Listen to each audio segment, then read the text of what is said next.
In compliance with the Open Public Meetings Law of New Jersey, notice of this November 17th, 2020 meeting of the Bridgewater Raritan Regional Board of Education was posted electronically on the district website and provided on November 13th, 2020 by sending a 48-hour written notice to the Courier News, Star Ledger, Bridgewater Township Clerk, Raritan Borough Clerk, by posting on the bulletin board in the Harmon v. Wade Administration Building. As this is a virtual meeting, those unable to access the meeting via the internet are able to listen in by dialing into the conference line 712-432-6514 and conference pin 555548. Please stand for the Pledge of Allegiance. I pledge allegiance to the flag of the United States of America and to the republic for which it stands, one nation, under God, indivisible, with liberty and justice for all. Roll call, please. Mrs. Mead. Here. Mr. Malik. Here. Mr. Singer. Here. Mrs. Hurley. Here. Mr. Joshi. Present. Miss Lee. Here. Mr. Walker. Here. Mrs. Gladstone. Here. Mrs. Barlow. Here. Next, we're up to item 5, the closed session. Whereas discussion by the board is required on matters that are exceptions to the requirement that a public body hold its meeting in public, and whereas the topics for discussion are personnel, administrator candidates, and personnel non-tenure administrator review. Whereas it is expected that the details of the discussion may be made public as soon as the issues may be acted upon publicly. Be it resolved that the board enter into closed session at this time. So moved. Second. Okay, all in favor? Aye. All opposed? Okay, we are now in closed session.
Good evening, everyone. We are now up to item 6 on the agenda. We've just returned from closed session, and I'm going to turn it over to Dr. Ficara for the superintendent and student representatives report.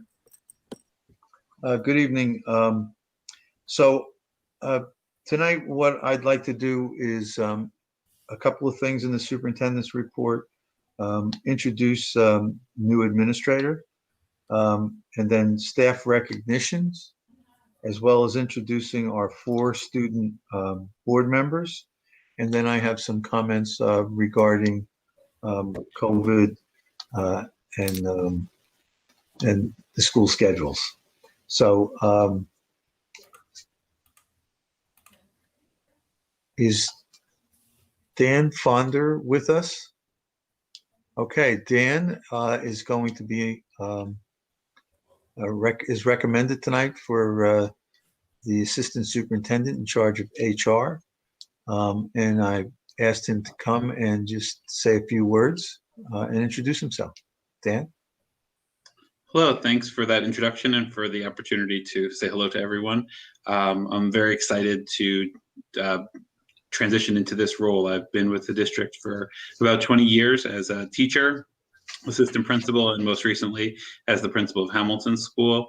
And I look forward to working with the Board of Education and the central office team in improving the school district and looking for ways to make us the best that we can be. I bring a lot of passion to all the positions I've held in the school district, and I really look forward to this one as well. Thank you, everyone. Thank you, Dan.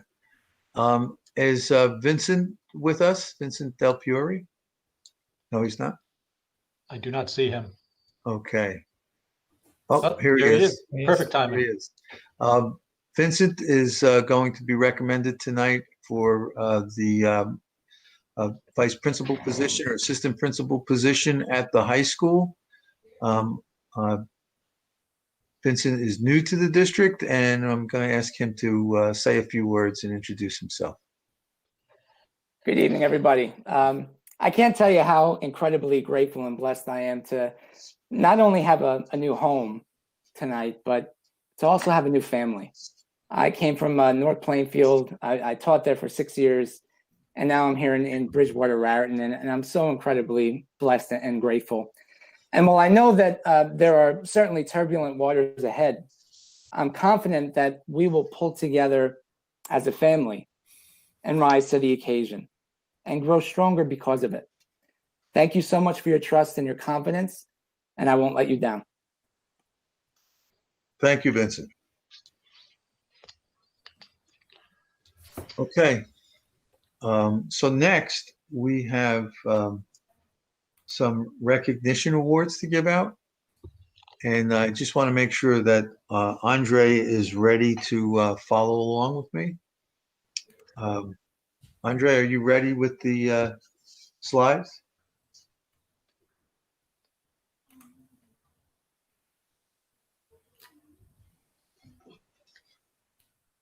Okay, I don't know, can you, am I able to be seen if I hold up? This is the recognition award that we will be giving out tonight. And the first we have is the tenured staff members who've achieved tenure.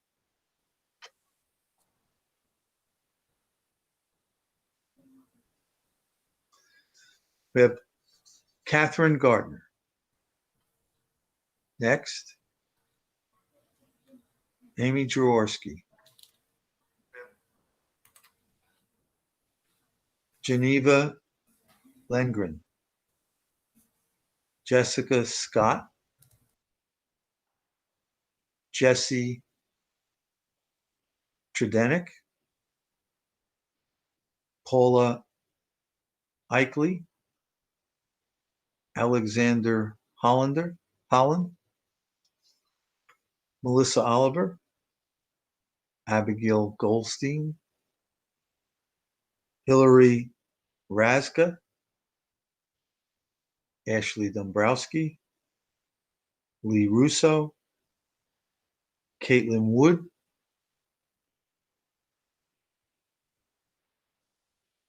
Lauren Amaziah,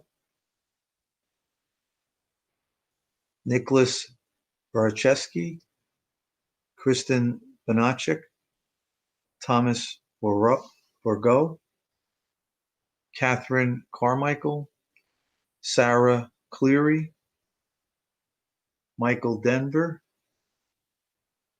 Christia Greenberg, Natalia Kopoval,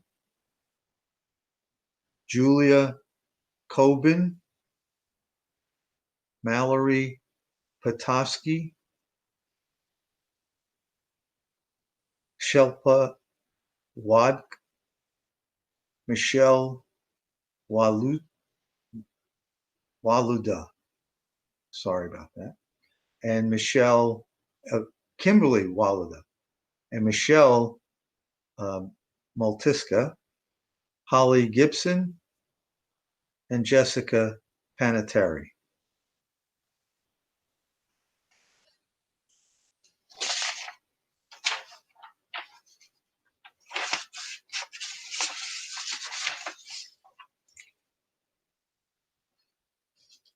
The next group is advanced degree recognition. These people receive Masters of Arts. Elizabeth Baroni,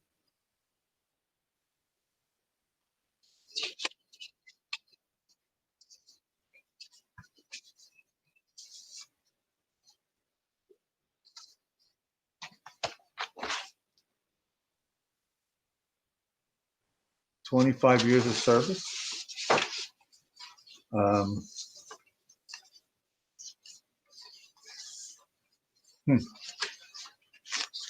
Hold on, I'm still, this must be 25 years of service, and I can't find her name.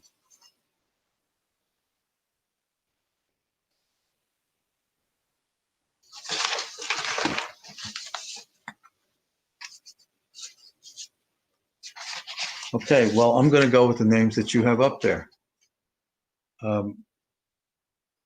Maria Stasinski, 25 years of service.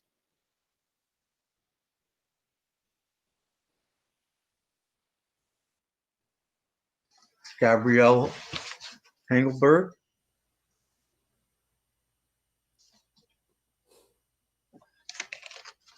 Callan Shannon.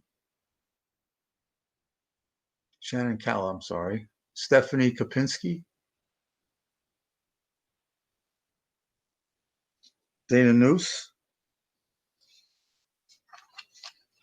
Christina Langoni. Elizabeth Savino.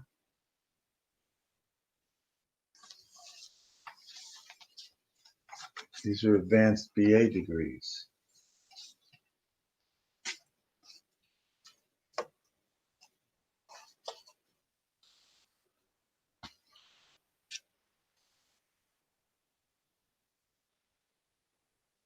Elizabeth Barboni.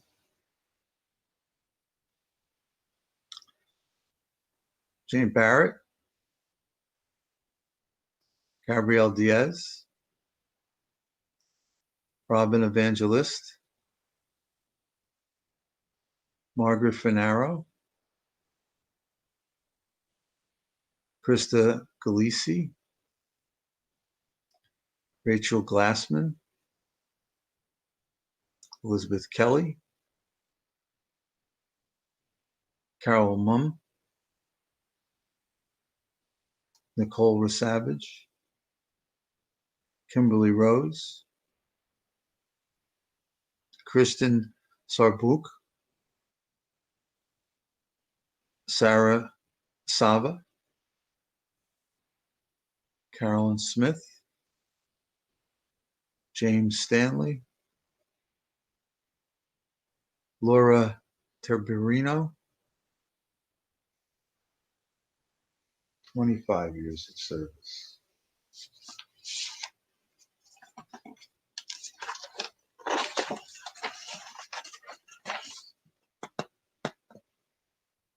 Kimberly McGrath.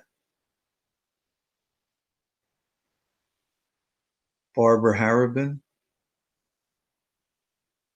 Julia Ireland, Scott Bray, Gregory Evans, John Kowalski, Erin Lee, Joanna Lewis, William Ferry, Mary Prisco, Jennifer Panisi, Judith Bast, Kimberly Pratt, Wendy Sheehan, Lori Foley, Helen Caritas, Joanne Fernando.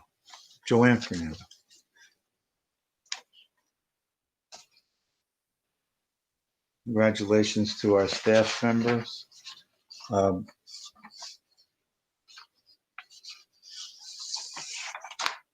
I wanted to be able, those people who received 25 years of service got this pin. And the others received a certificate from the school district. On different times, we would have had everyone come to the meeting and brought you up in person and congratulated everyone and shook everyone's hand, but that's not possible today. So the best we could come up with was a slideshow due to COVID regulations. So thank you for your patience. For those of you whose names I stumbled over, I apologize. They were somehow listed in not in the correct order at all times. That was my fault.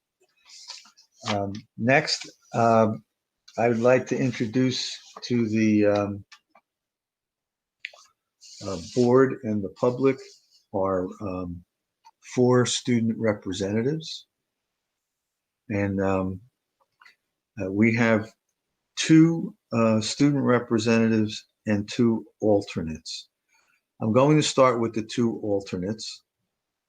And I'm going to ask each of the students to introduce themselves and tell us a little bit about themselves. And for the 2 student representatives, I'm going to ask you to do the same. Only I'm going to ask that you do your student report at this time. It normally would come at another time, but since I'm introducing you, instead of bringing you back later, we ask that you just give your report. So I'll start with the 2 alternates. So that's Gia. Would you please introduce yourself? Good evening, everyone. First off, I would like to thank Dr. Azell, Dr. Fakaria, and the Board of Education for giving me the amazing opportunity to be an alternate student representative.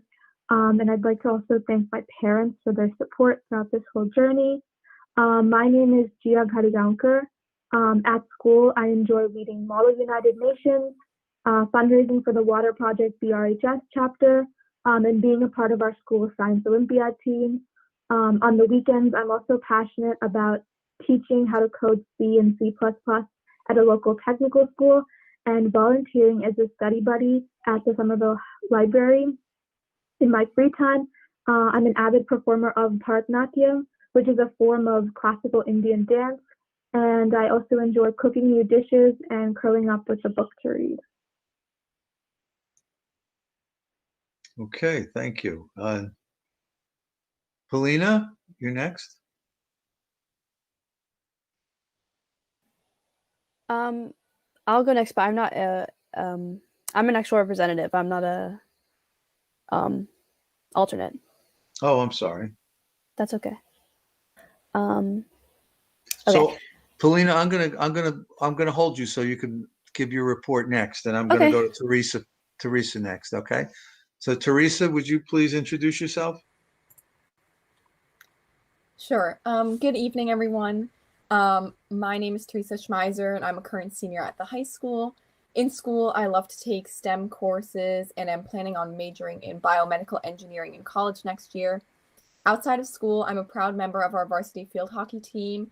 While my senior season has definitely not looked the way I had imagined, it has still been so much fun to come together as a team and work towards being the best we can be. Just recently, we became Delaware Division champs and are now continuing our run in the state tournament, which is very exciting. Besides athletics, I'm a co-founder of the Sweet Reads Club, a club that works as an extension of a local nonprofit that aims to support childhood literacy. I helped build this club up since my freshman year, and we've seen a lot of success, particularly in this past year when we were able to donate over 1,000 books to the Children's Hospital of Philadelphia and create a virtual project where our club members were able to record themselves reading their favorite children's books for younger students in the district. I'm very, very excited for this upcoming year, and I look forward to serving the student body. Thank you to Dr. Azell, Dr. Fakera, and the board for the opportunity to serve, as well as my parents for their support. Thank you. And now, Paulina, if you would introduce yourself and then also give your report. Okay. Hi. So my name is Paulina Rogalski, and I'm one of the newly elected student representatives to the Board of Education. So before I say anything about myself, I would like to thank anyone and everyone that helped me get to this position. So first, I'd like to thank my parents, Dr. Azell, as well as the rest of the board for this amazing opportunity. And I'd like to especially thank Dr. Fakar for taking the time to interview all of us and providing us with this opportunity.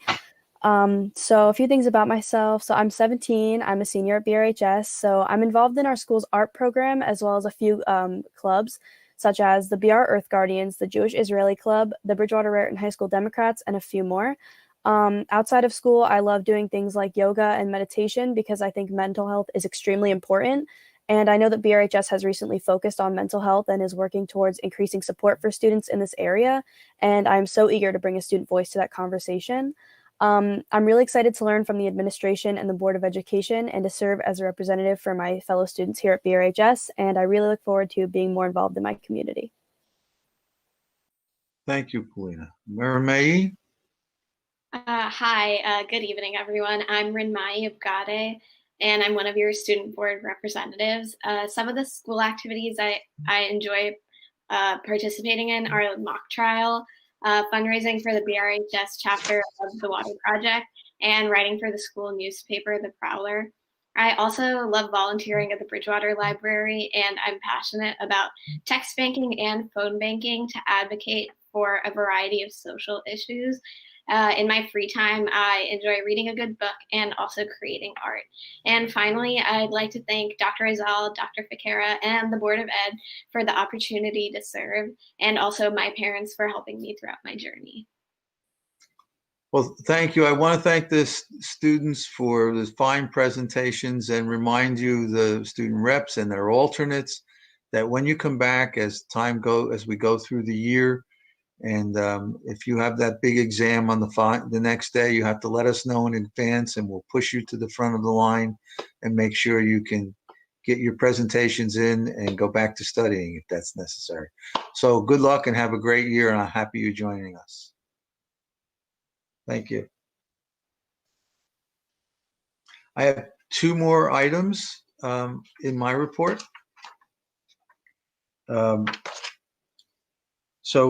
I wanted to report out that we had a school start time update meeting. Jill, Jackie, Peter, and I met, and I was brought up to speed on just what the district had done last year in terms of looking at changing the school start times.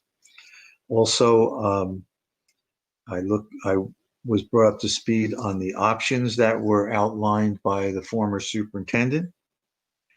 I was also informed that there was a committee established by resolution, and we just reviewed what happened last year, where we were, and when COVID hit and everything ceased. And so just reporting out to the board that the next steps, as I see it after conversation, would be that Peter and I would meet to consult with transportation consultants to see what the cost would be of the various options.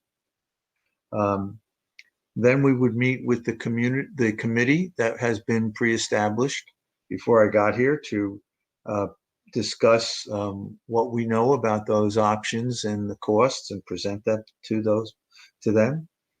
And then we would develop internally administrative options and the costs associated with those. And this obviously all has to do with changing the school time and thereby changing bus schedules. And then we would present those options to the Board of Education for an approval. And if we received an approval to go ahead for any particular one of those options, then we would take that to the community. I would set up a series of town halls for a presentation in which I would lay out all the options as well as the ones approved by the board to be presented to the public. And then we would be sure to have someone scripting the Q&A session after the presentations are made. And we would take those Q&A responses and comments back to reassess after we went through a series of town hall meetings.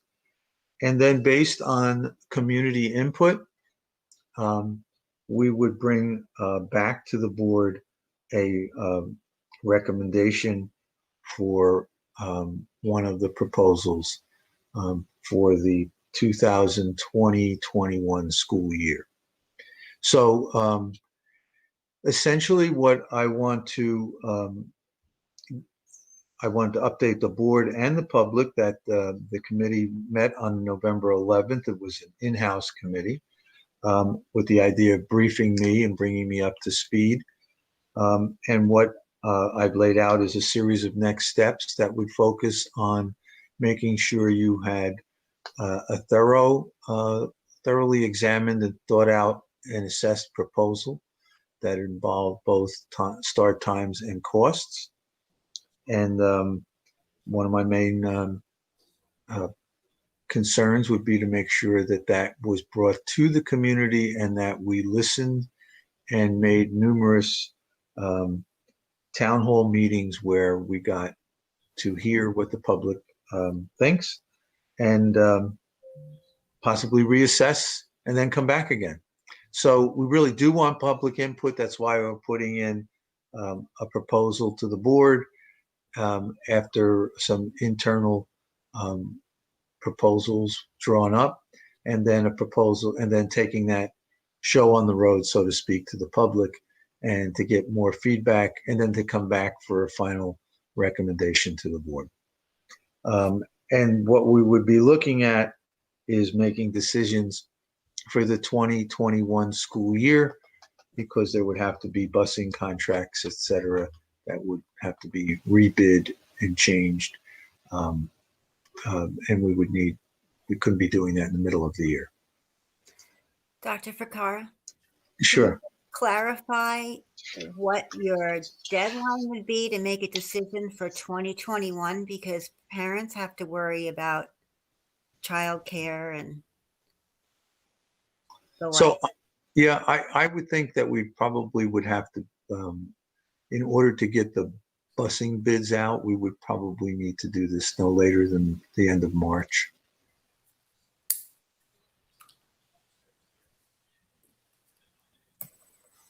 Barry? There's impacts also to that, right? So there's some financial implications there. So that would be, yes, that would be a part of any presentation that I made. Yeah, I'm just thinking because then it's going to impact the budget for next year too. So yeah, the sooner the better. That's and if not, yeah. So.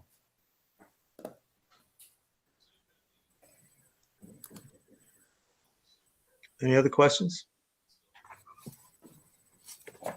Okay. So the final part of my superintendent's report tonight, part of it I planned and part of it I did not plan. So we created a COVID-19 dashboard that's up on the website. And we have within the context of that dashboard, we've changed it to having a running total, and then we have weekly cases. So that we will be reporting weekly cases so that people know what's happening currently, and then we will be keeping a running total so that people could see what we have to date in the school district. We have, as of this writing of this particular note in my hand, we had 55 cases in the school district since October 12th, and that caused the quarantine of 240 students, irrespective of any kind of closing. This was just a simple quarantine linked to the 55 students. I bring that out to show you that the contact tracing is thorough. While this meeting was going on in private session, I was given notification that due to cases that developed today and at the high school, that we took those, we brought the information to our local health official, and our local health official contacted Trenton. And the advice we're getting is that because we have two completely disconnected cases of positive tests at the high school, that's been recommended that beginning tomorrow, we close for 2 weeks. That email was probably sent out to you. You might have gotten it. If you're not looking now, if it's on your email, it should be there. If it's not momentarily. So I never expected to make that announcement during this time frame, but I just wanted to go over a couple of things as to how we, for the public, since we have this time. So whenever we've closed or made any kind of quarantine decision, we've always said that we follow the protocols. And so when I say that for any of the decisions that we worked in collaboration with the health officials, we follow the guidance from CDC, from the Department of Health, as well as the governor's road back.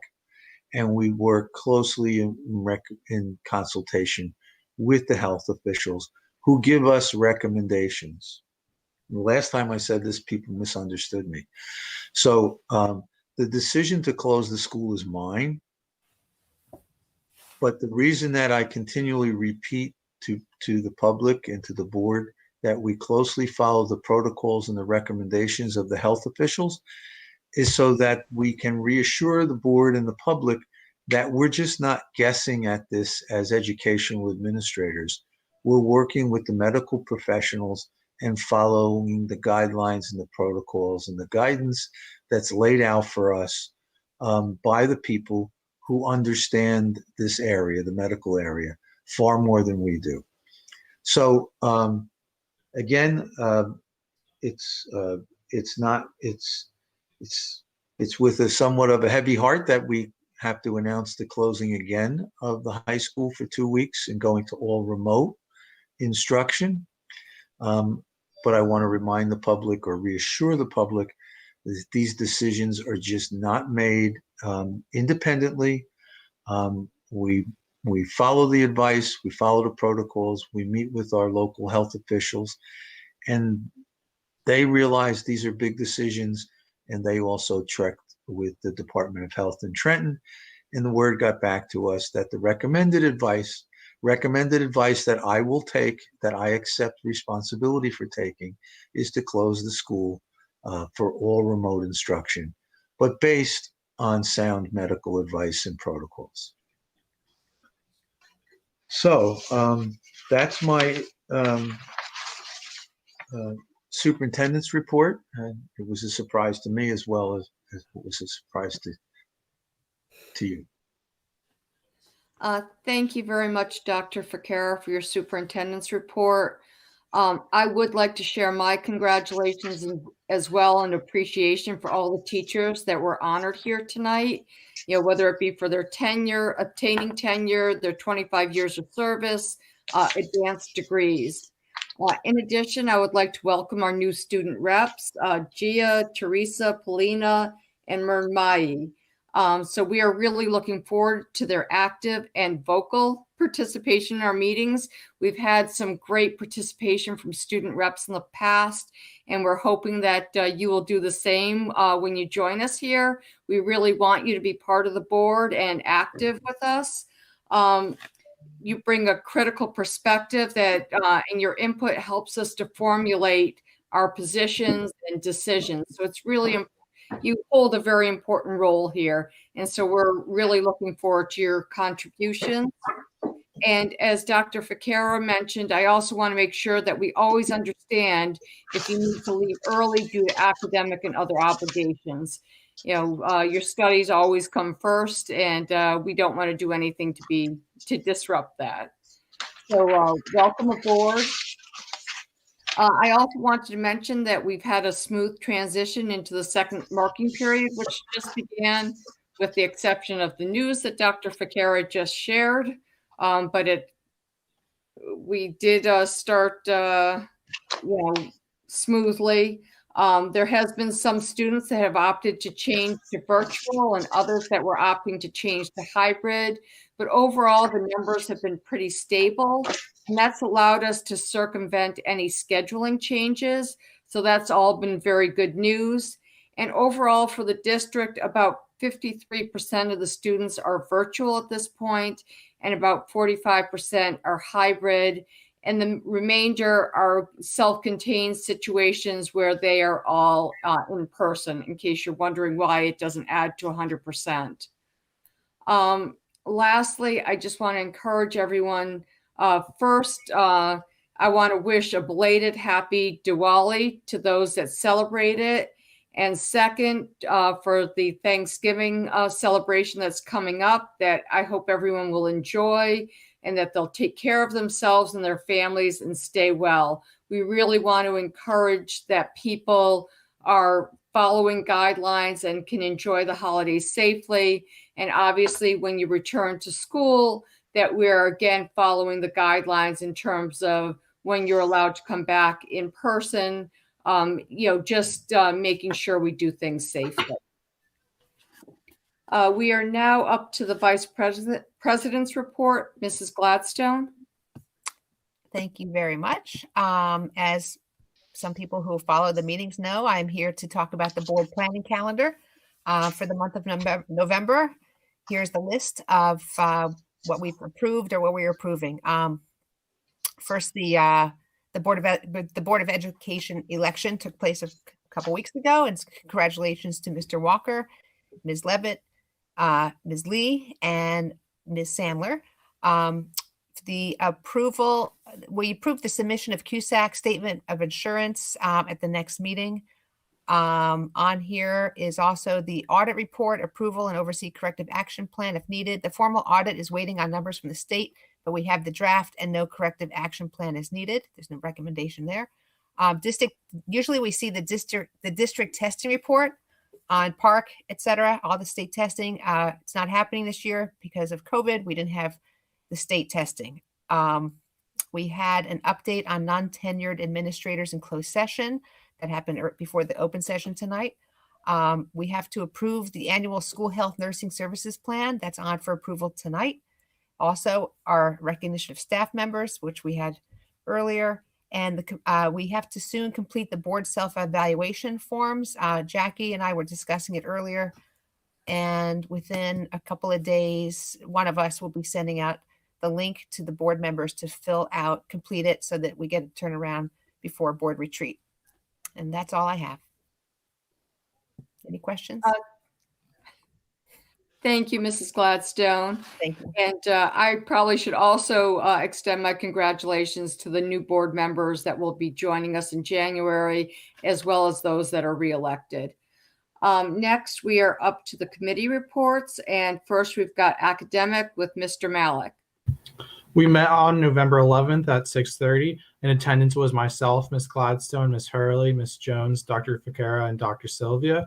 First, Dr. Sylvia provided an update and overview of our pre-K to 12 special education program and services, including the types of self-contained programs at each level, growth of some programs, and possible expansion as we plan for next year. Dr. Sylvia also shared some challenges that special education students have faced during the pandemic. Next, Dr. Sylvia reviewed the district nursing plan, which is annually approved. The plan is completed by the school nurses in conjunction and with the oversight of the school physician. The plan includes the number of district nurses by school, the number of students with specific conditions, and the services our nurses provide during the year. A majority of the information collected reflects the prior year. Next, we've reviewed the following policies and regulations, and we recommend for first reading: 2431 athletic competition, R2431.1 emergency procedures for sports and other athletic activity, 5200 in regulation attendance, 5320 in regulation immunization. Next, we had a hybrid and virtual learning update. Ms. Jones provided an update related to the AI application and testing schedule for this school year. The parent information night will be held in December, and COGAT testing will likely be all remote in February.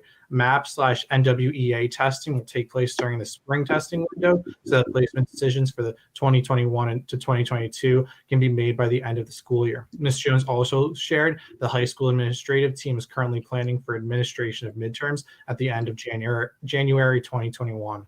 The committee discussed the complexities of remote teaching and the challenges of academic integrity at the upper levels. Additionally, teachers in the primary schools are also facing challenges related to accurately assessing students' understanding when students receive too much support at home. In order to better support students and teachers, the district has recently purchased Go Guardian Teacher as a tool for teachers and students in grades 5 through 8, as well as self-contained students in grades K through 4 and 9 through 12. The Go Guardian dashboard allows teachers to view all of their students' screens and quickly view the students' work real time. The teacher can provide real-time feedback to the student, and the student can ask a question to the teacher in private. We are currently also conducting a pilot for K4 and high school teachers. The instructional technology coaches have designed and begun to implement professional development workshops for staff. We have communicated to staff that we will not be utilizing Go Guardian as of this point, as we continue to process the vetting of the program to ensure safety and security, including issues of privacy during hybrid/virtual instruction. Information regarding the platform will be communicated to families before we resume piloting or implementation. Dr. Ficara also provided updates specific to the number of COVID cases in the district. Other topics: one member requested annual updates on athletics as mandated per policy 2431 athletic competition. And Dr. Ficara informed the committee about possible changes to the committee with an increased focus on technology. No action was taken, but the committee unanimously supported the idea. Any questions? Zach, I have a couple things. About Go Guardian, what grades are being piloted for that? Karen, I just want to double check because we're not piloting it yet, and so it would be 5-8 where we have the one-to-one initiative going on, and then the other place where we were looking at it is in self-contained classes in K4 and 9-12, and then what we wanted to do is select a small group of teachers in classrooms and just pilot it in some of the general ed classrooms in K4 9-12 to see if it even would be an option at it would be much easier for us to be able to implement it in places where we have district Chromebooks that have been distributed, and or we would be able to distribute them. So right now we're one-to-one in 5-8, and while we're not one-to-one across self-contained classrooms, it would be probably possible for us to provide the devices. It's a little more complicated if in the, when students are using their own device, whether it's because it's the BYOB model at the high school or in cases where kids are virtual only and they might be using a device at home. We have to look at privacy issues. Right now, what we do know is the way that this program, the platform actually works is you have to log in through Chrome for it to work. And also students would have to log into our district server and also use their district login. You can also put times on it so that it would only be actually accessible during student hours. And teachers wouldn't be able to access anything beyond those hours. But right now we're going through all that and making sure that we have kind of a clear plan for it that we would then want to communicate out to families so that, parents have an understanding of what this platform does and how it would be used. And then at that point, we would resume piloting. All right. So, all right. You mentioned resuming piloting. It was in place earlier this week, right? Well, yes. So we started training in it and we started it and we had prepared a communication to send home. And then when I reviewed the communication, I wanted more information in it actually.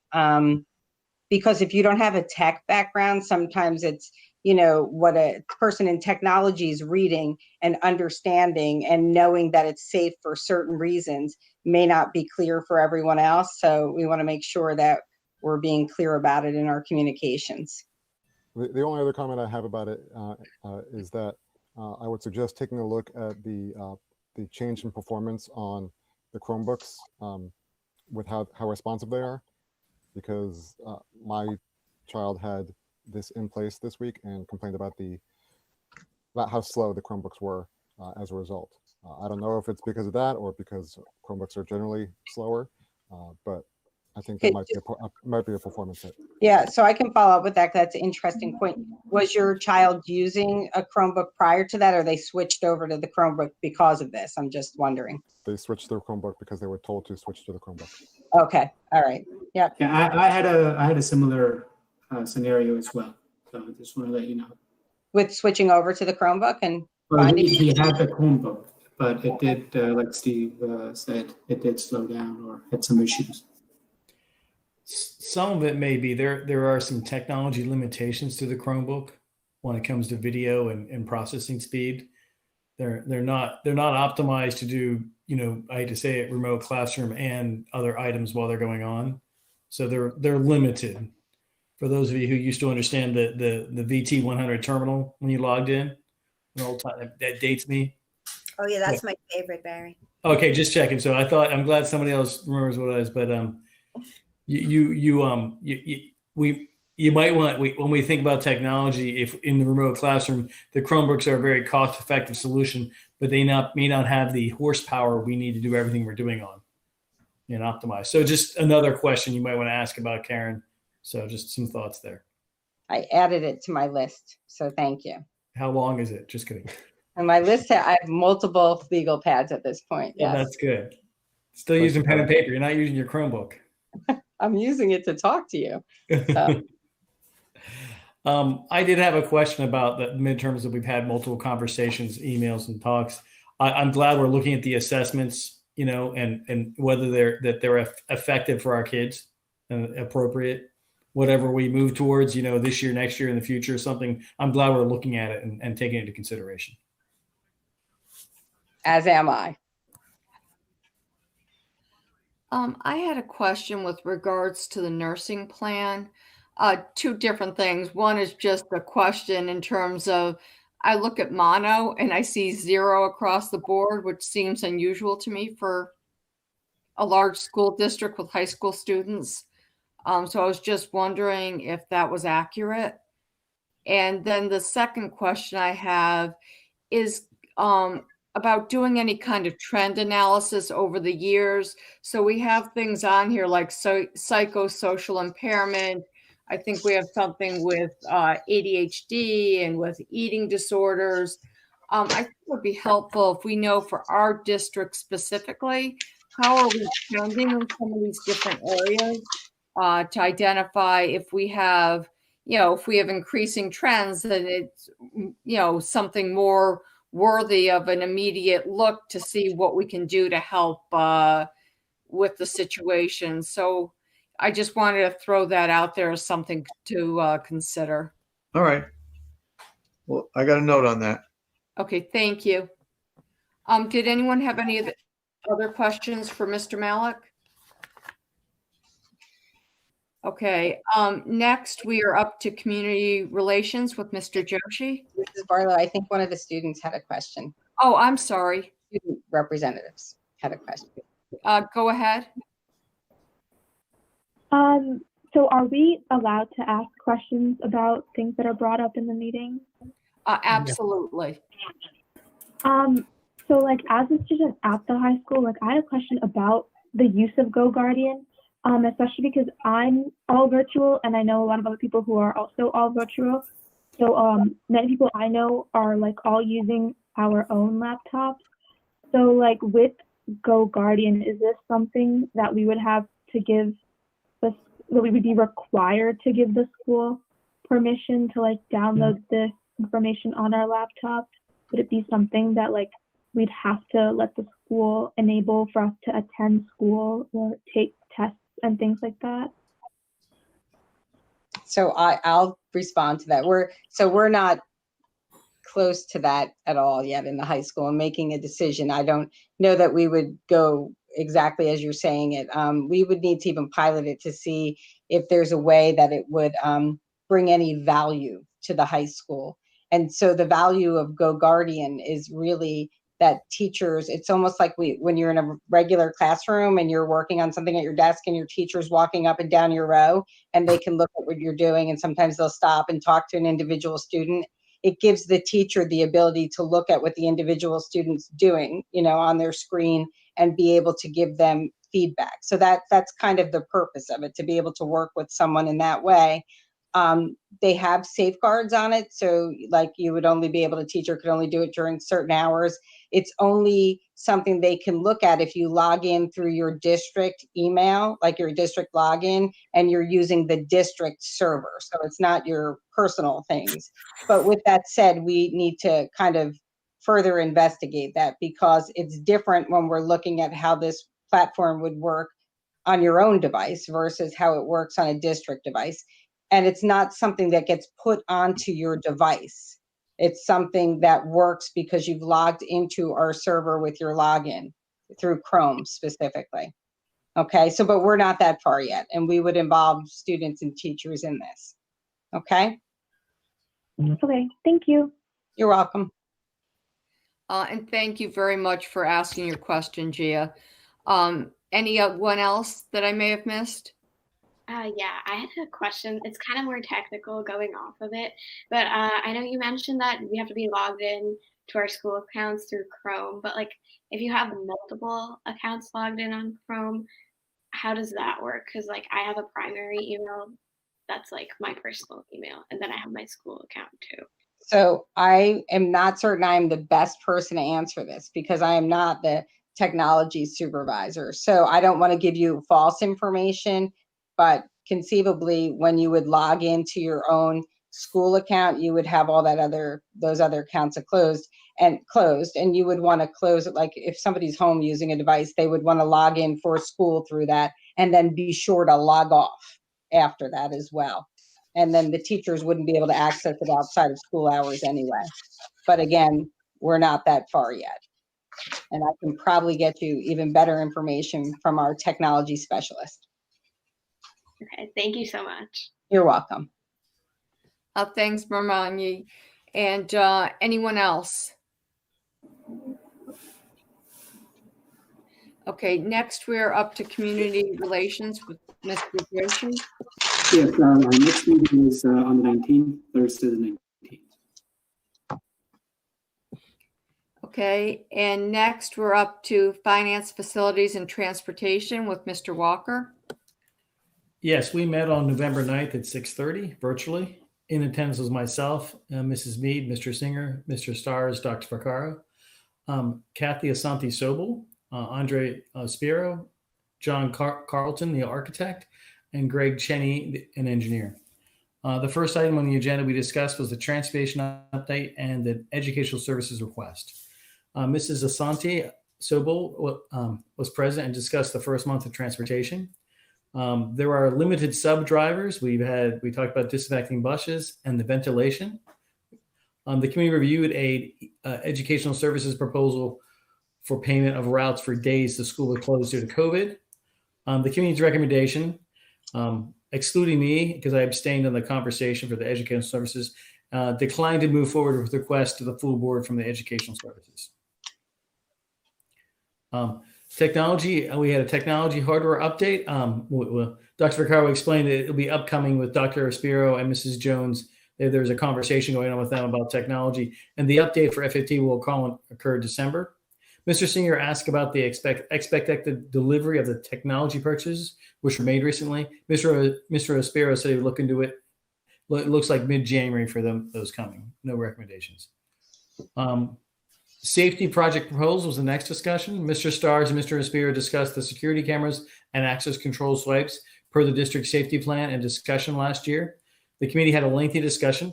There were some details concerning storage servers and operations to be determined. The committee approved the project for the board tonight for approval with one member stating their reservations. We had a heating, ventilation, air conditioning discussion. Architect John Carlton and the engineer Greg Cheney were present and reviewed the HVAC operations in the school district right now, the various options for improvements, and what they have seen and done to other schools and as clients.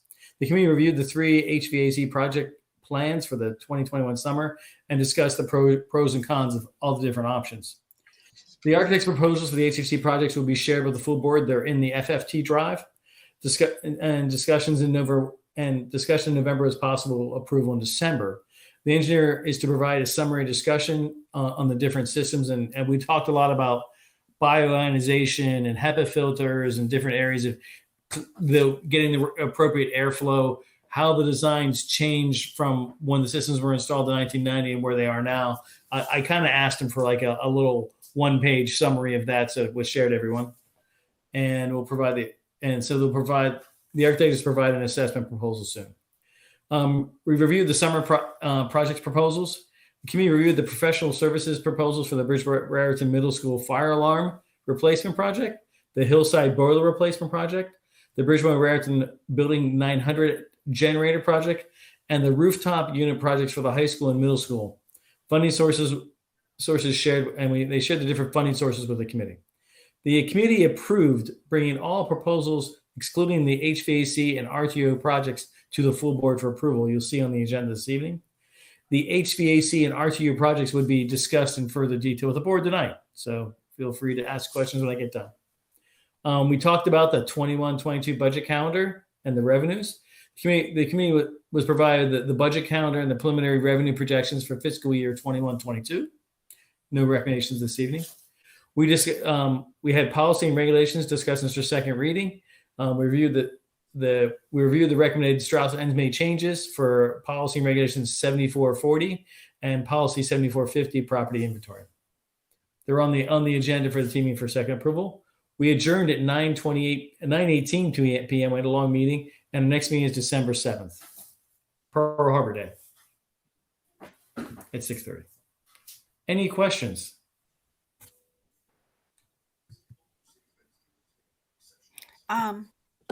Is my mic on? Yep. Okay. Just to clarify, the ESC wanted to bill us for days that they didn't run buses. Am I hearing that right? I'll let somebody else speak to that. I'm sorry. That's okay. Peter? Yes, yes. Yes to your question. Thanks. I think, anything else for Mr. Walker? Just to clarify a little bit, the ESC wanted to get paid when we went remote without notice to them, I think is what it was. But yes, it was days that they weren't running those buses. Thanks.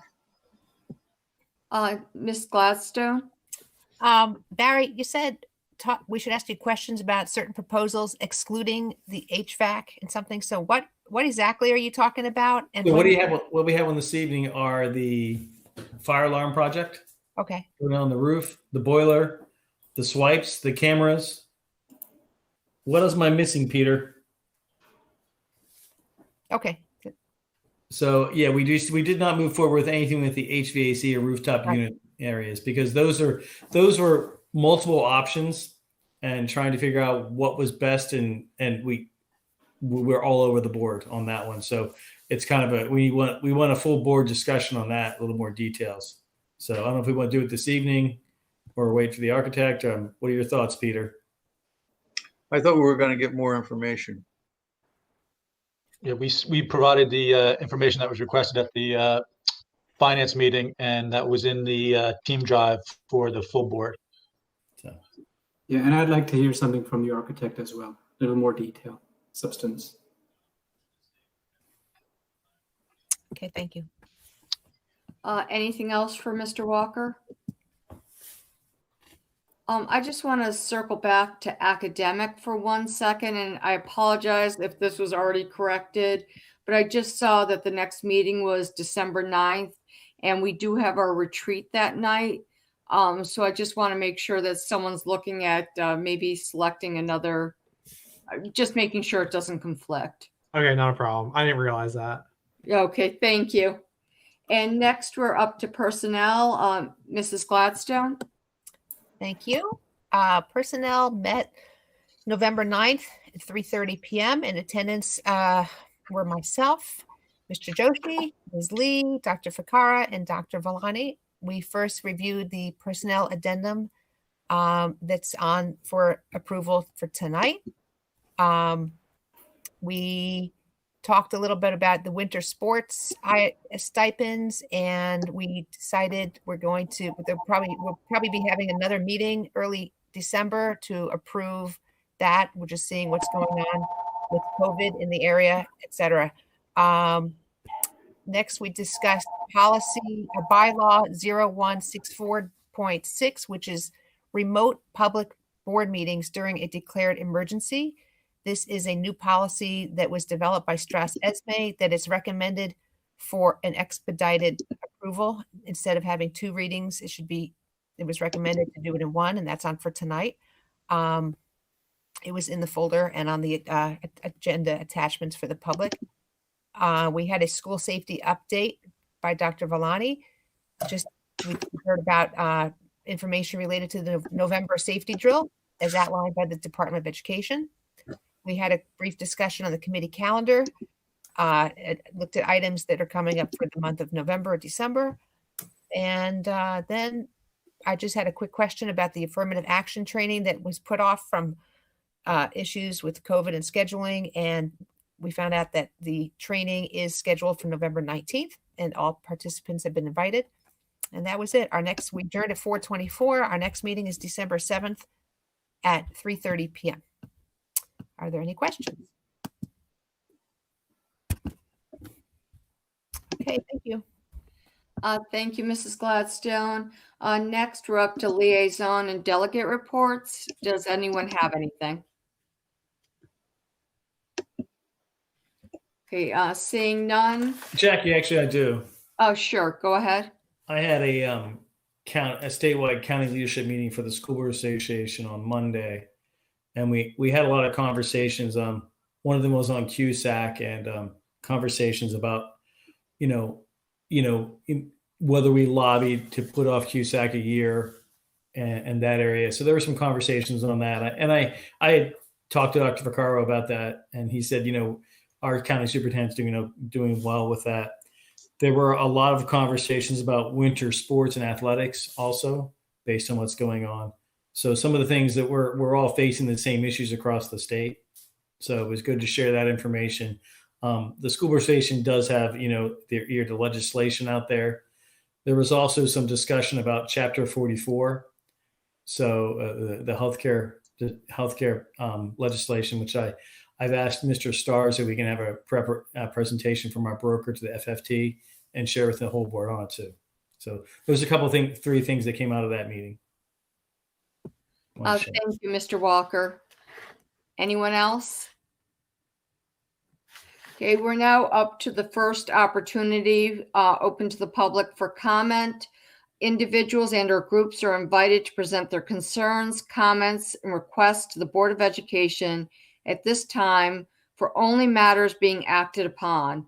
In accordance with board policy, members of the public are allotted this opportunity to address the board for a maximum of, I actually think this should be 3 minutes during this period of the meeting. As this meeting is being conducted remotely as a virtual meeting, public comments can be made via the following options. 1, completing the form online, which will be read at the appropriate point in the meeting. 2, leaving a voicemail at 908-725-3976. Or number 3, email or letter received by the board secretary prior to 6 p.m. indicating the person's desire for email to be read as public comment. And I actually would like to correct myself. I do think for today's meeting, it is 5 minutes, but we do have that new policy up for approval that would change it to 3. And Mr. Stars, I'll turn it over to you. Yes, Mrs. Barlow, there are no public comments on the form. There were no voicemails left, and I did not receive any emails or letter indicating for public comment. Okay, great. Thank you, Mr. Stars.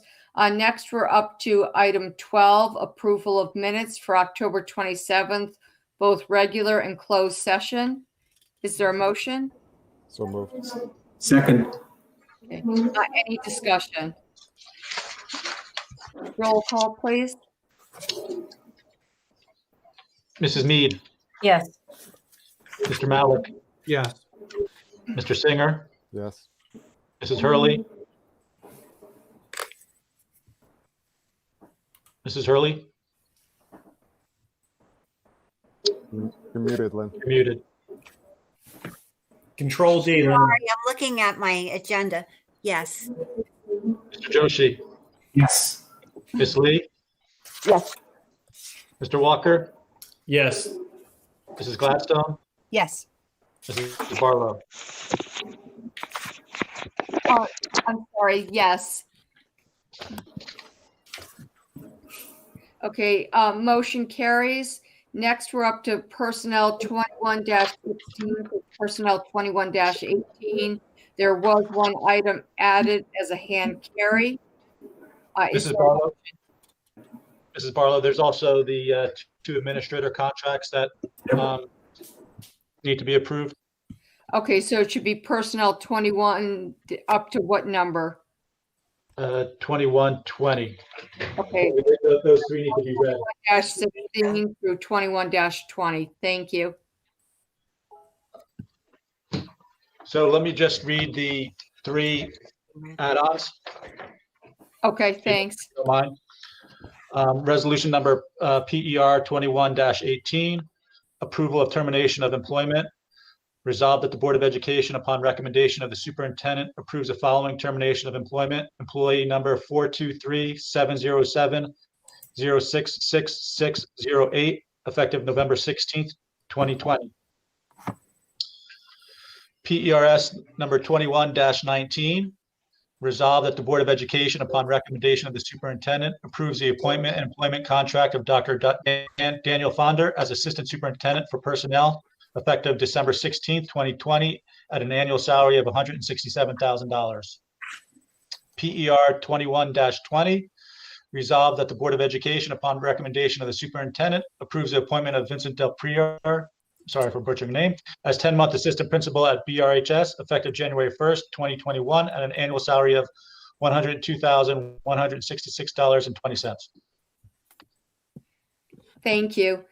Is there a motion? So moved. Second. Okay, any discussion? I just have a quick question on PER 21-16. Okay. I noticed that there's a bunch of science coordinators, and I was wondering what that role entailed.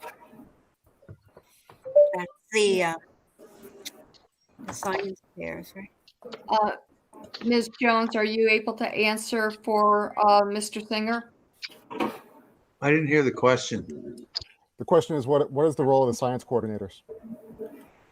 The science coordinators do it is like the science fairs or STEM activities. They do the kickoffs, they do the assemblies, they arrange the STEAM fairs. They also actually do the materials in all the different buildings, because in the 7 different elementary buildings and actually in the intermediate, you have, with the change over to NGSS, we have, ongoing ordering of materials for classrooms for the different labs. And so they coordinate that, and they do the STEM activities, STEAM fairs.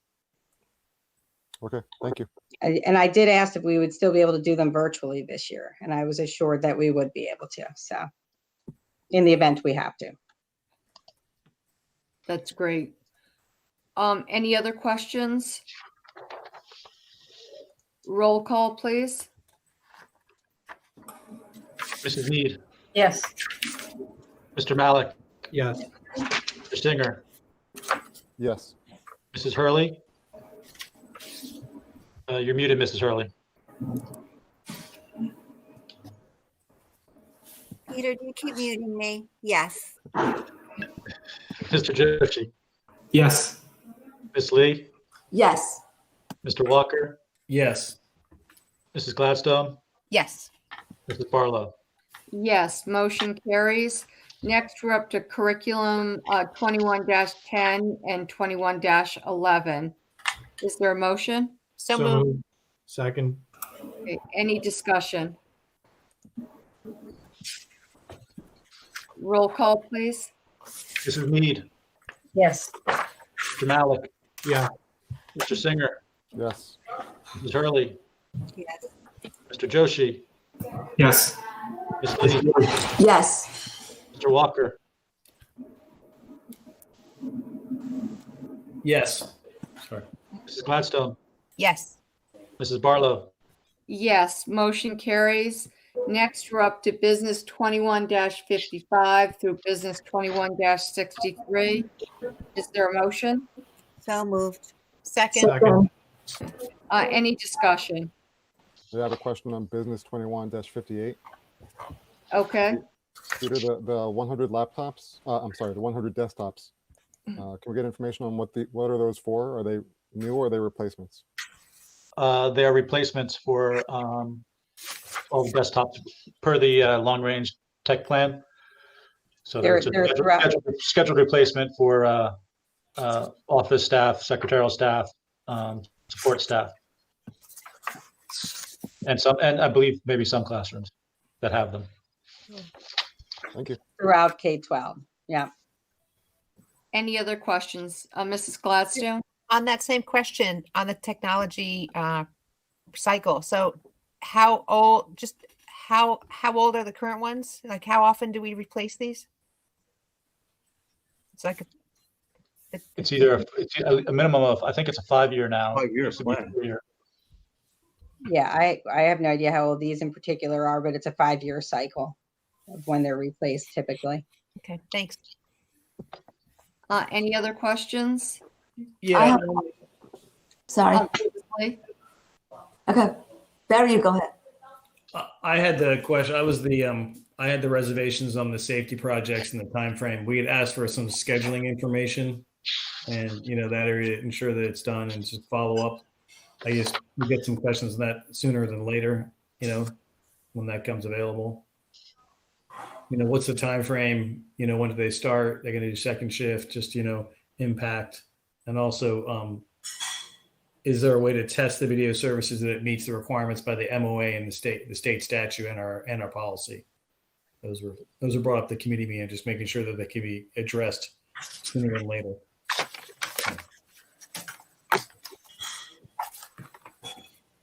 Mrs. Lee, did you also have a question?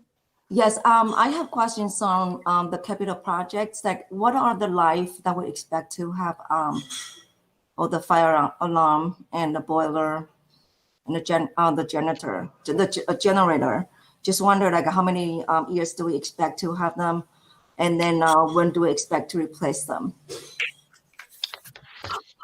I would expect the life of each of those to be at least 20 years. Okay. And what is our current the fire alarm that has been there for the middle school? Over 20 years. Thank you. And we've recently had a lot of bad experience with it. False alarms. Okay. Any other questions? Okay, before we vote, I just wanted to thank Mrs. Chen and her employer, Lexel, and the Hillside School PTO for the gifts that were given, the face shields and the umbrellas. Roll call, please. Mrs. Mead, Yes. Mr. Malik, Yes. Mr. Singer, Yes. Mrs. Hurley, Yes. Mr. Joshi, Yes. Ms. Lee, Yes. Mr. Walker, Yes. Ms. Gladstone, Yes. Mrs. Barlow. Yes, motion carries. We're now up to special services 21-21. Is Second. Okay, any discussion? Roll call, please. Mrs. Mead, Yes. Mr. Malik, Yes. Mr. Singer, Yes. Mrs. Hurley, Yes. Mr. Joshi, Yes. Ms. Lee, Yes. Mr. Walker, Yes. Mrs. Gladstone, Yes. Mrs. Barlow. Yes, motion carries. Next, we're up to other 21-24 and 21-25. And I know that one of the board members had a question here. Mr. Singer, was that on 21-24 or 21-25? It's on 21-25. Okay. And that will need to be discussed in closed session. And at the end of the meeting, we will go back into closed to discuss that question. But is there any questions on other 21-24? And again, if there is, we'll need to do that one as well in closed session. That's just a receipt. Okay, so we'll just vote on other 21-24. Roll We need a call. motion. We need a motion first. Oh, thank you. Is there a motion? I will move on OTH 21-24. Okay, thank you. And a second? Second. Okay. Roll call, please. Mrs. Mead, Yes. Mr. Malik, Mr. Singer, Yes. Mrs. Hurley, Yes. Mr. Joshi, Yes. Mrs. Lee, Yes. Mr. Walker, Yes. Mrs. Gladstone, Yes. Mrs. Barlow. Yes, motion carries. Next, we're up to policy 2117 through policy 21-22. Is there a motion? So moved. Second. Okay, any discussion? I had a question on the R3321 and R4321. With regard to the change, I didn't see a Strauss-Esme policy letter. Is there a particular motivation behind this change, or is this just an update to statutes that require the change? What were those numbers? Yeah, can you say which 3321. The actual policy numbers. I'm sorry? Sorry, go ahead. No, it's fine. 3321 and 4321, the acceptable use of computer network for teaching and support staff. So there was a conflict between the policies, and that one guaranteed everyone the right to privacy on their computer, and the other one indicated that every computer was able to be viewed by anyone in the tech department. So we wanted to balance that out so that there was awareness that if globally the district would be assessing, using software to assess if people were going to places on a computer that wouldn't be appropriate for a school district, but that at the same time, if someone wanted to look into someone's particular computer and read through their files or their personal emails, they would have to do that with permission of the superintendent. And the reason we have that availability at all is that there are some times when people are using computers that are not picked up by software, but are using computers for things such as personal business during the time when they're supposed to be working. And if there was an investigation, they would need my permission to conduct that investigation. Okay, so this is a Bridgewater change, not a Strauss-Esme change? I'm not sure how they conflicted, so it's definitely a Bridgewater change. I'm not sure if there was ever a Strauss-Esme that matched, that somehow it was It went in two different directions, but in essence, one policy conflicted with the other. All right, thank you.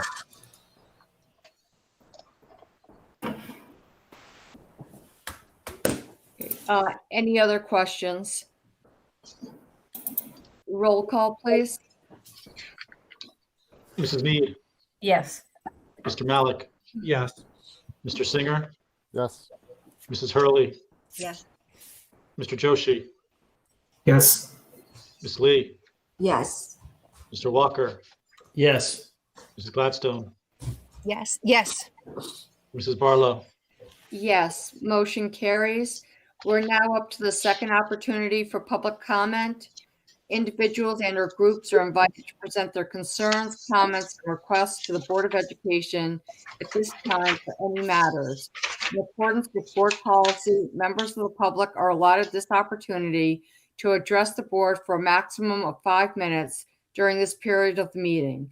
As this meeting is being conducted remotely as a virtual meeting, public comments can be made via the following options. 1, completing the form online, which will be read at the appropriate point in the meeting. 2, leave a voicemail at 908-725-3976. Or 3, email or letter received by the board secretary prior to 6 p.m. indicating the person's desire for the email to be read as public comment. And Mr. Stars, I'll turn it over to you.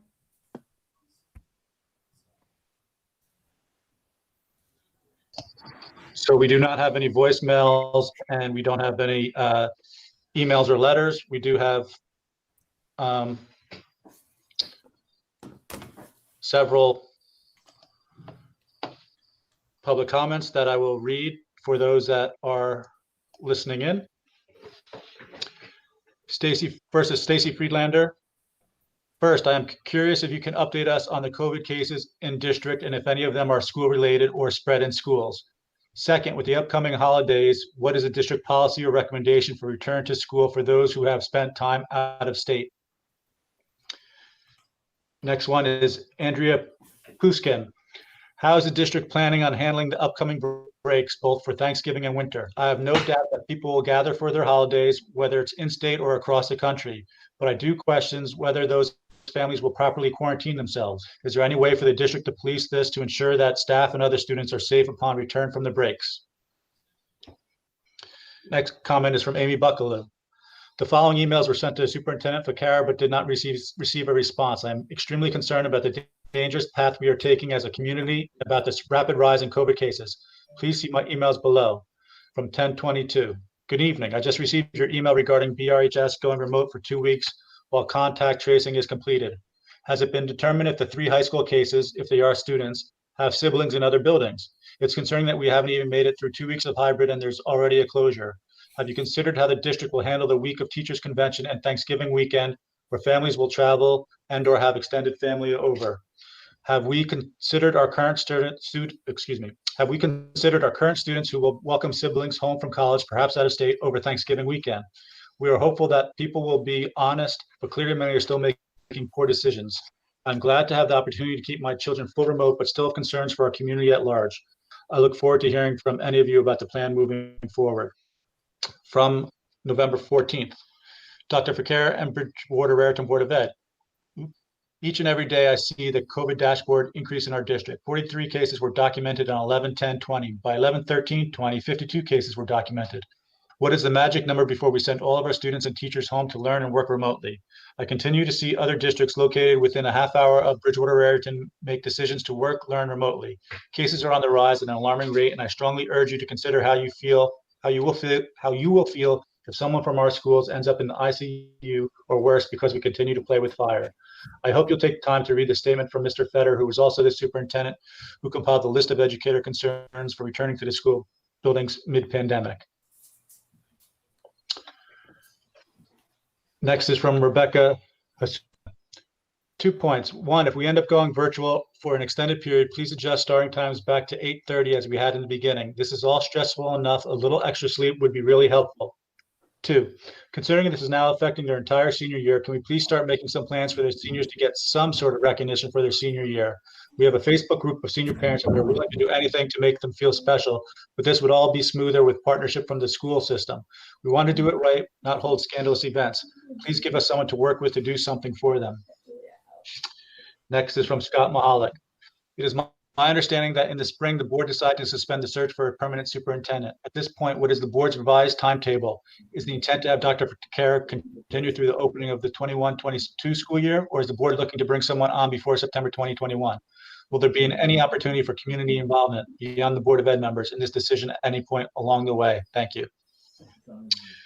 Next is from Cynthia Paul. I've been so impressed with how hard the teachers have been working virtually and for hybrid learning. I'm thrilled with the level of education my fourth grader is receiving. I am concerned, however, with the increase in COVID cases in our state and how gatherings will take place between Thanksgiving and the New Year could impact our community.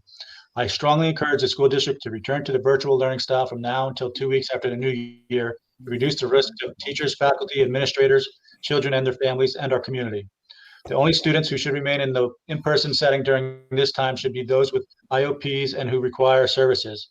Striving to keep our most vulnerable students and community members healthy and learning is a community goal. Thank you. Next is from Jessica Ivan. At the hospital, we are seeing a major spike in cases. As you all know, New Jersey and the rest of the country are exploding with cases. I would like to address the fact that there are several families who will be traveling out of the area for the holidays, and as much as we would hope that they would all admit this summer, we all know that won't be the case for all of them. This same attitude is part of why there is such a large increase in cases right now. I'm asking the Board of Ed to consider going all virtual for 2 weeks after the holidays. As it gets colder and windows will not be kept open in classrooms, we risk spreading the virus to fellow students, teachers, and staff. I'd also like to know how often the district is getting information from the county and state Board of Health and what is done with the information and deciding if we return to completely virtual learning. Next is from Marianne Adler. What is the district's plan to relieve the strain that has been placed on teachers who are being called to cover an increasing number of classes as fellow teachers are out due to exposure or to having contracted COVID-19, especially in cases where the entire teams are forced to quarantine after exposure? Thank you. Next is from Scott Mahalik again. Congratulations to Dr. Fonder on being appointed as the Assistant Superintendent for HR. Dr. Fonder was an excellent principal at Hamilton School. In all of our interactions with him over the 4 years we had children at Hamilton, it was evident that he always had the students and the school's best interests at heart. I'm sure he will be missed at Hamilton, but I'm glad to see that he is staying in the district. Congratulations, Dr. Fonder. Next is from Kathy Tribino. Are there any plans for the students to attend full day classes 1 through 8-9, either virtually or in person, instead of the current half day, classes 1 through 4, day 8, classes 5 to 8 through 9, day B? I am concerned that the students are not covering the same amount of materials as past years and will not be prepared for classes next year or in college. Next is from Gigi Sizak. I'm concerned about the increase in COVID cases in Bridgewater and the risk it will have for our schools. With upcoming holidays during which many families will travel to or host family from higher risk states, how can the school district enforce quarantine requirements? Also, for families who are enrolled for hybrid but need to keep their kids virtual temporarily, there is no clear direction on the BRRSD website on how to report their attendance. My son's teacher had indicated that we would still need to report to the attendance administrator for his school, but we were not aware, and there isn't any information related to virtual attendance on the absence reporting website. Next is from Jessica Levitt.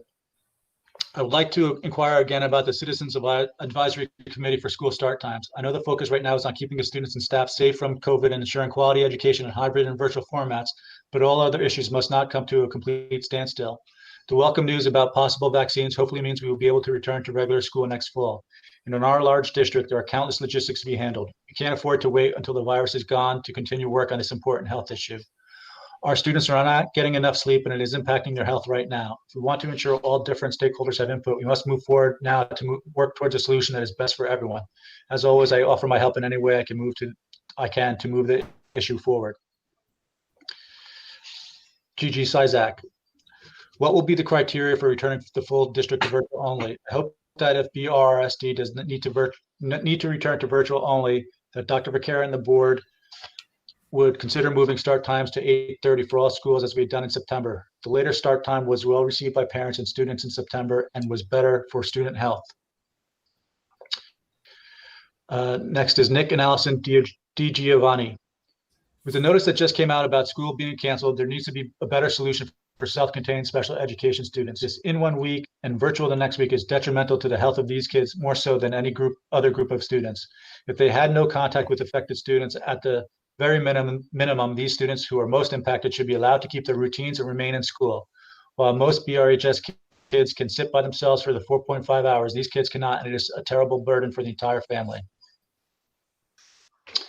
Next is from Laura Kress, BREA president. I hope all is well. I would be remiss in my duty as a president of the BREA if I did not express my opinion that I do not believe this is the time to discuss any major changes, especially a change in something as dramatic as school start times. The students and staff have been working through the most stressful of situations, and now is not the time to add to the stress of the staff or students.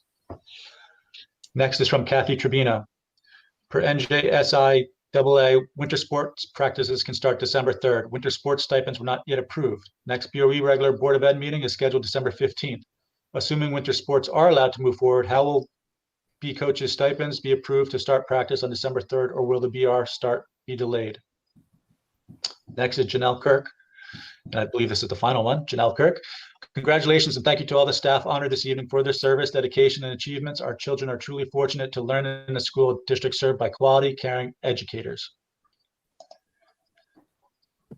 And with that. Thank you, Mr. Stars. And next we are up to item 15, old business. I have something, Jackie, I have something. Sure. I just want to bring up, I have one more meeting after this. So I'm going to try to articulate myself this meeting and perhaps the next if necessary.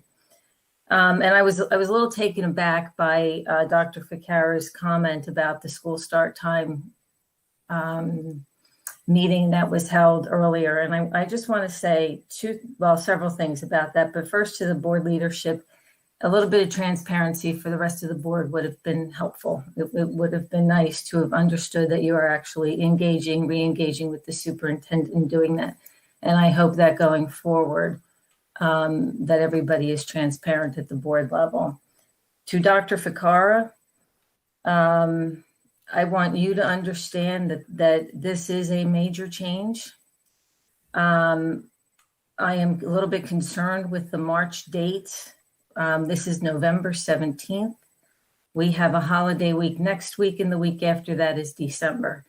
And so I believe that if we bring these conversations up and start with this new committee that was named back in the spring of last year, we're going to be rushing things again. I'm concerned about the resources at the district level. There's my understanding, there's pretty much daily turmoil. There's work, there's stress going on with whether or not there's testing, COVID testing, the tracing, the concerns of the parents, concerns of the kids, and the stress that's on all of the teachers, the faculty, and the staff. And rather, I would like to see, more focus on the effect of hybrid and remote learning scenarios on actual learning itself and how it affects the student and all of the students, as well as their mental health. Please, as you go forward over the next several months, please understand and keep in mind what other schools in the area are doing, because we interact with other schools on sports. We have a VOTEC that we interact with. So I think it is a very large decision and discussion going forward. Please be very clear on what you're going to be taking away from what the district currently offers.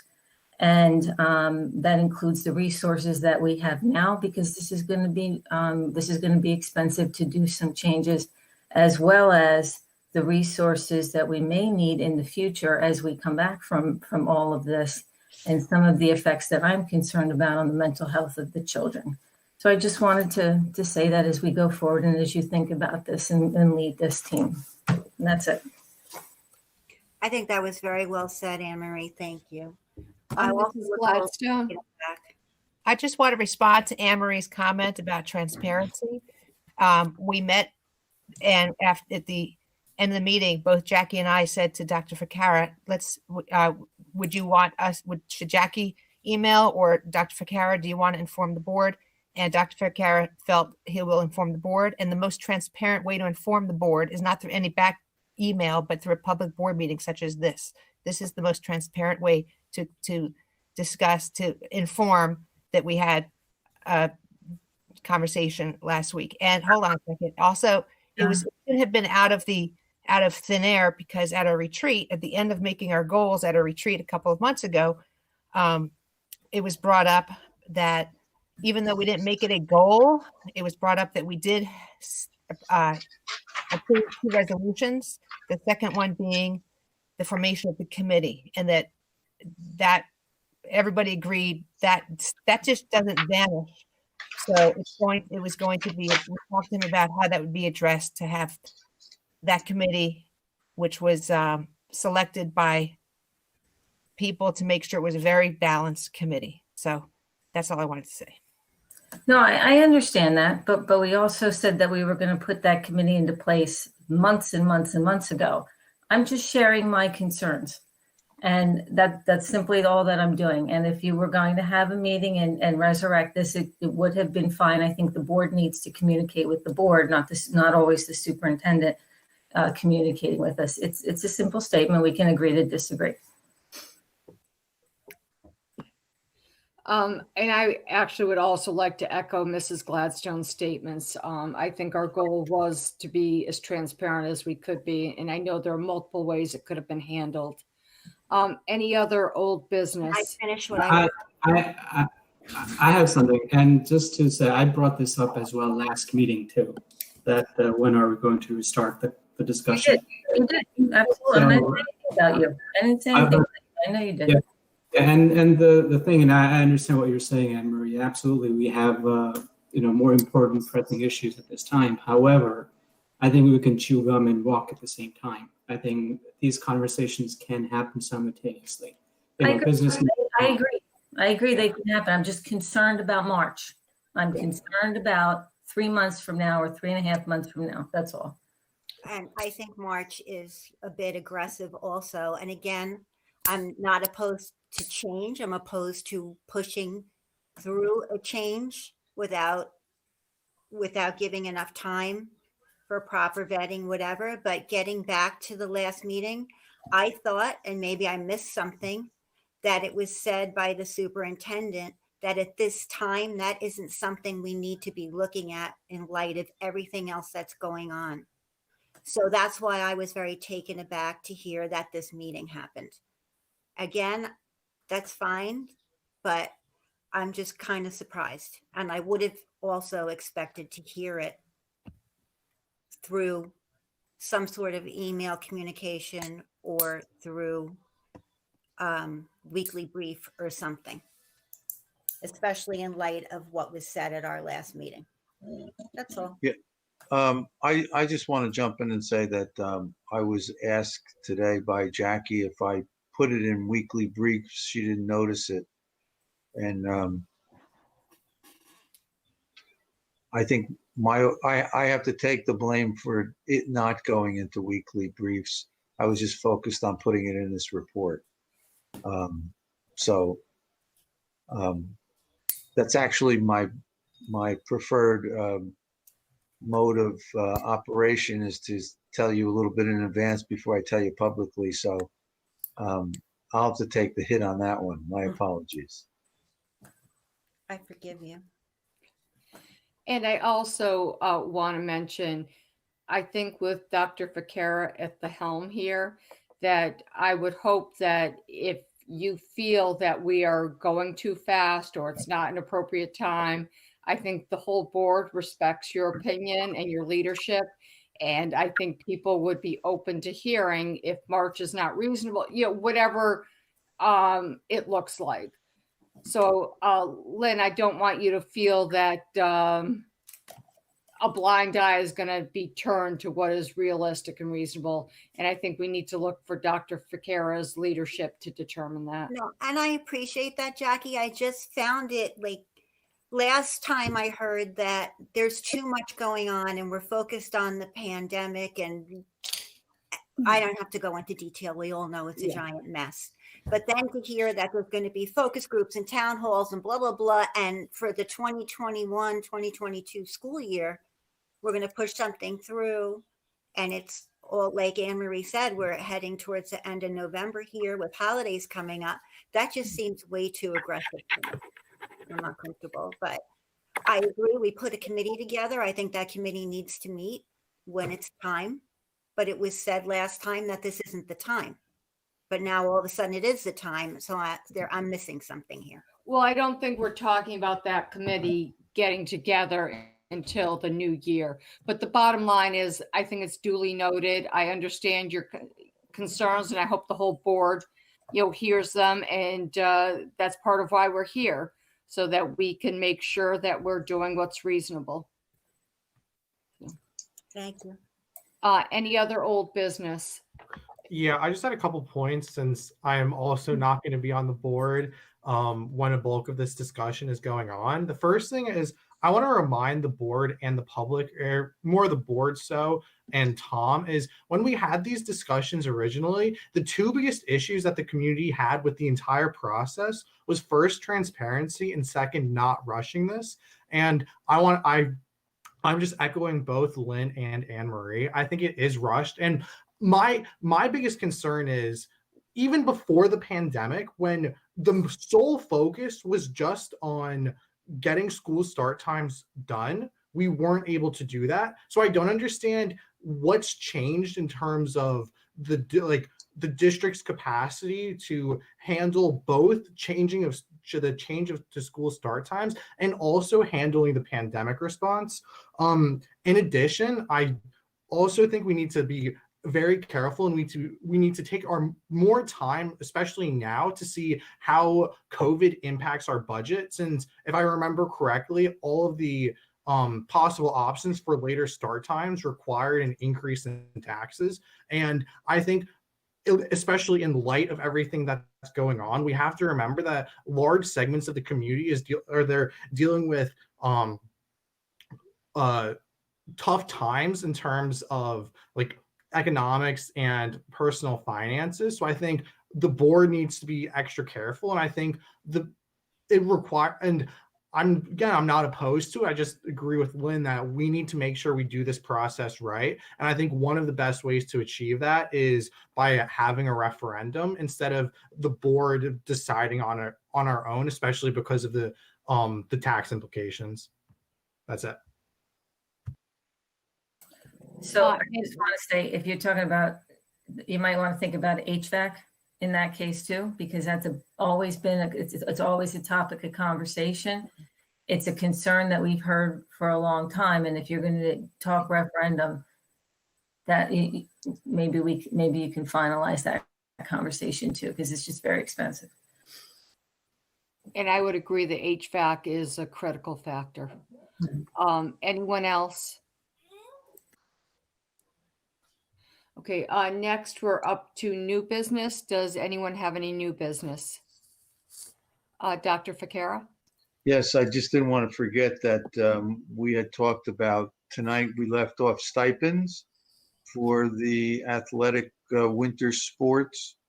And that was because we're not, the spike that's happening around the districts, around the state, and districts as well as our own are experiencing, and a number of people closing down, and a major sports announcement coming from NJSIAA on Monday, and on Friday rather, and that we thought that this meeting was a little bit too early, and the next meeting that's regularly scheduled was a little bit too late, so that we had talked about giving ourselves a little lead time to see whether indoor winter sports were actually going to take place, either through the governor's guidance or the Department of Health or whatever the limitations that are placed on some of them, if not all of them.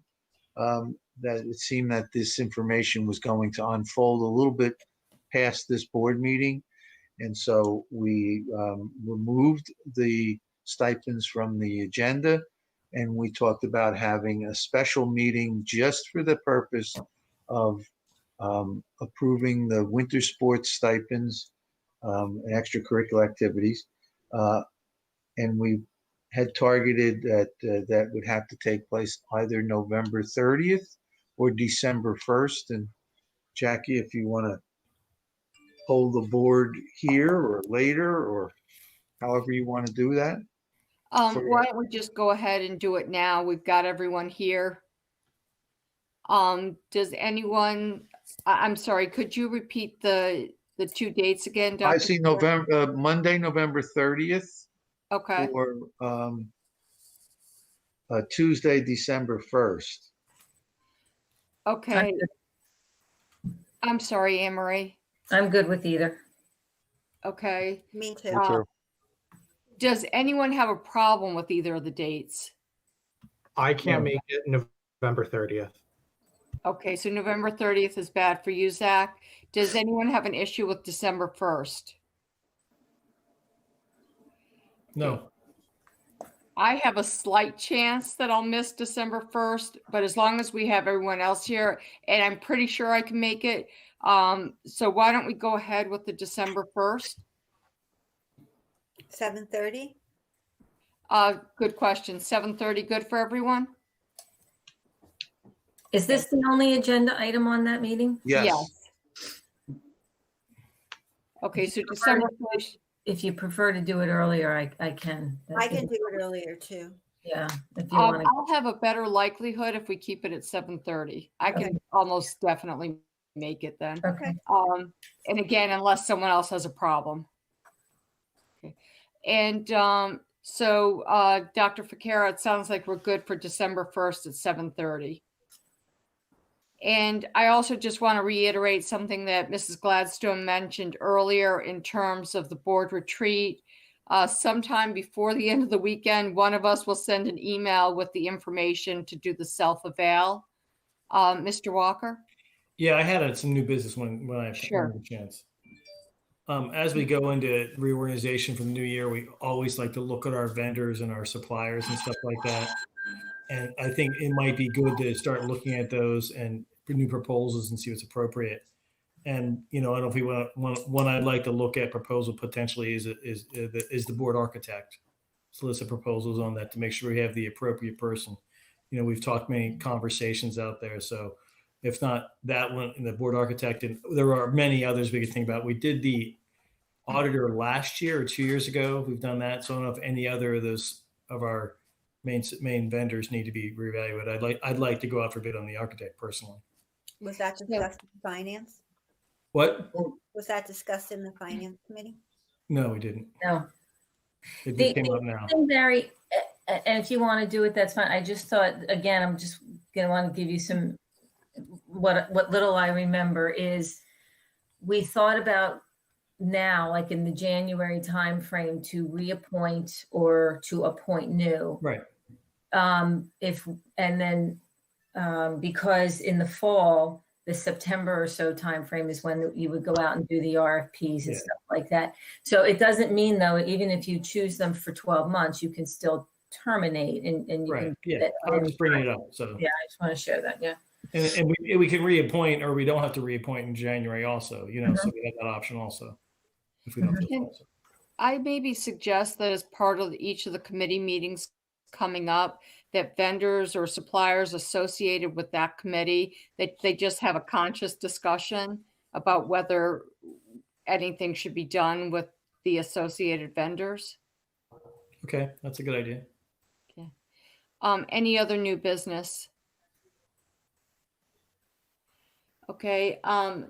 So just a reminder, we've got the December 1st meeting that we just discussed, December 9th for the board retreat, December 15th, the regular session, and then January 5th for the reorg meeting. And at this time, is there a motion to adjourn? Oh, we have to go back into private. Oh, gosh, thank you. Yeah, so let me just go back and read the statement to go back into closed session. So whereas discussion by the board is required on matters that are exceptions to the requirement that a public body hold its meeting in public, and whereas the topics for discussion are personnel, the non-tenure administrator review, as well as the HIB item. Whereas it is expected that the details of the discussion may be made public as soon as the issue may be acted upon publicly. Be it resolved that the board enter into closed session at this time. And before I go to the vote, I just want to mention there will be action taken afterwards on that one HIB item. Okay, so moved. All in favor?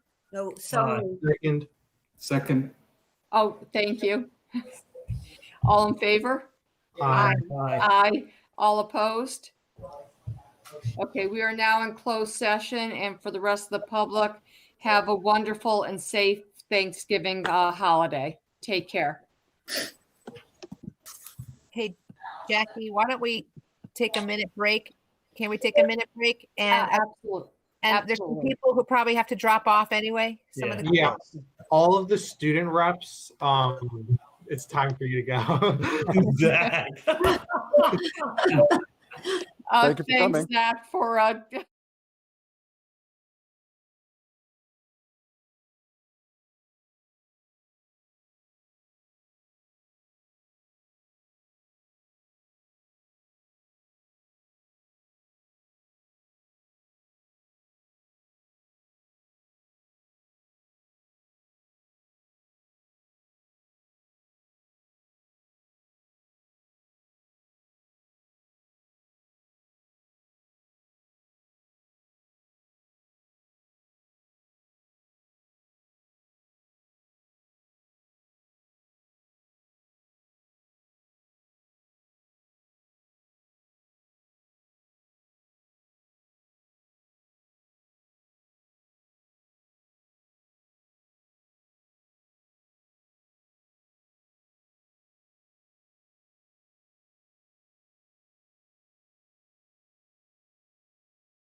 Okay, we're now returning from closed session and we're going back to resolution, the other 21-25. Is there a motion? Motion to table 10-2320. Second. Okay, we've already had our discussion. So roll call, please. Mrs. Mead, Yes. Mr. Malik, Yes. Mr. Singer, Sorry, yes. Mrs. Hurley, Yes. Mr. Joshi, Yes. Ms. Lee, Yes. Mr. Walker, Yes. Ms. Gladstone, Yes. Ms. Barlow. Yes, motion carries. So we tabled 2020-10-23. Is there a motion for other 21-25, just covering 2020-10-09 and 2020-10-16? So moved. Second. Okay. Roll call, please. Mrs. Mead, Abstain. Mr. Malik, Yes. Mr. Singer, No. Ms. Lee, Yeah. Mr. Joshi, Yes. Ms. Lee, Yes. Mr. Walker, Yes. Ms. Gladstone, Yes. Mrs. Barlow. Yes, motion carries. And now we are going to go back into closed session. Motion to go to closed session. I'm sorry. Motion to go to closed session. Second. All in favor? Aye. Aye. All opposed? Okay, we are now back in closed session.